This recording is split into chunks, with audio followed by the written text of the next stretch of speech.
Hello friend, I welcome to my channel. Friend, आप सब ये सोचते होंगे कि पीरियोडिक टेबल में उपस्थित धातु, अधातुओं और उपधातुओं को याद रखना बहुत ही डिफ़िकल्ट है। But believe me, periodic table में उपस्थित मेटल, नॉन मेटल और मेटलॉइड्स को याद रखना बहुत ही आसान है।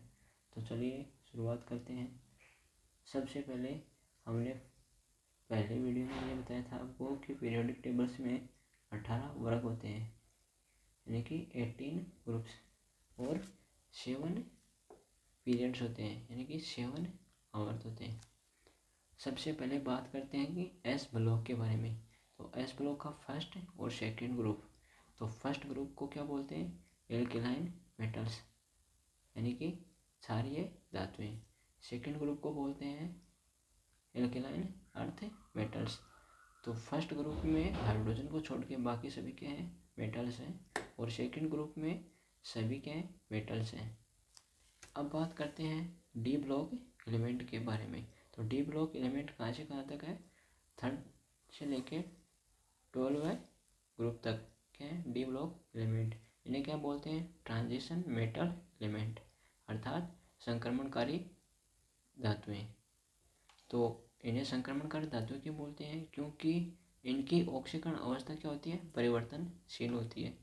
तो transition element, D block element को सभी को क्या बोलते हैं? Transition element. अब बात करते हैं पी ब्लॉक एलिमेंट के बारे में। तो पी ब्लॉक का फर्स्ट ग्रुप, यानी कि पीरियोडिक टेबल का 13 नंबर का ग्रुप। तो पीरियोडिक टेबल में 13 नंबर के ग्रुप में क्या है? सभी मेटल्स हैं। फ्रेंड्स, अब आप ये देखते हैं कि ये जो बॉक्स है इसके अंदर उपस्थित जो भी एलिमेंट्स हैं, जैसे silicon, germanium, arsenic, antimony, tellurium और पोलोनियम, ये सभी क्या है? मेटेलॉइड्स, अर्थात उप धातुएं। अब इस जो बॉक्स के लेफ्ट साइड में जो भी एलिमेंट्स हैं वो क्या है? सभी मेटल्स हैं। और इस बॉक्स में उपस्थित मेटल्स क्या है?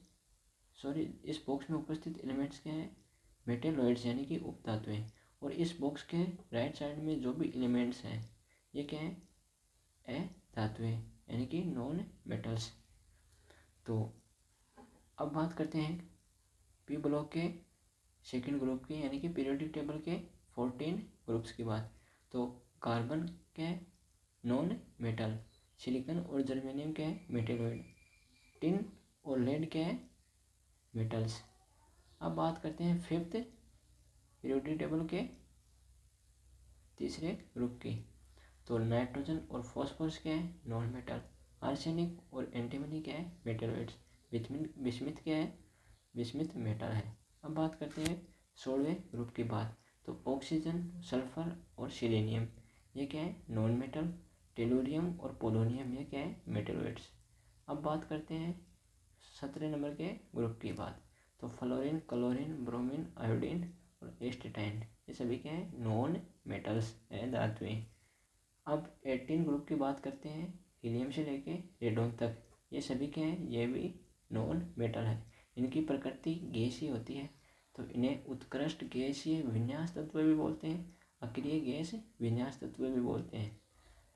तो अब बात करते हैं डी ब्लॉक एलिमेंट की। तो डी ब्लॉक एलिमेंट ये कहाँ? जैसे लेंथेन, इसे फर्स्ट पीरियड को क्या बोलते हैं? लेंथेनॉइड। सेकंड को क्या बोलते हैं? एक्टिनॉइड। तो लेंथेनम फर्स्ट एलिमेंट है, ये कहाँ है? यहाँ 57 नंबर का। एक्टिनम 89 नंबर का यहाँ।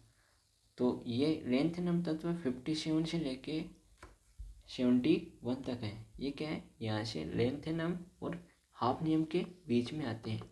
तो इन्हें क्या बोलते हैं? Inner transition metal. कैसे? क्योंकि इन्हें डी ब्लॉक एलिमेंट्स को क्या बोल रहे थे?